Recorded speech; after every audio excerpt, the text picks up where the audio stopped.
زبور کی کتاب چوتھا باب پہلی آیت سے، جب میں پکاروں تو مجھے جواب دے، اے میری صداقت کے خدا، تنگی میں تو نے مجھے کشادگی بخشی، مجھ پر رحم کر اور میری دعا سن لے۔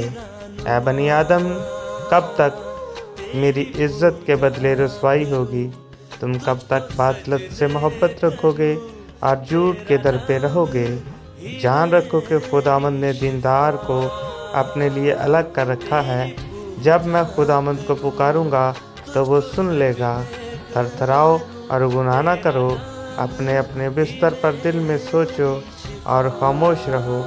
صداقت کی قربانیاں گزرانو اور خداوند پر توکل کرو۔ بہت سے کہتے ہیں، کون ہم کو کچھ بھلائی دکھائے گا؟ اے خداوند، تو اپنے چہرے کا نور ہم پر جلوہ گر فرما۔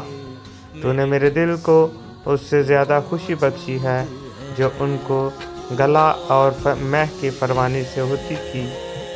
میں سلامتی سے لیٹ جاؤں گا اور سو رہوں گا، کیونکہ اے خداوند، فقط تو ہی نے مجھے مطمئن رکھا ہے۔ آمین۔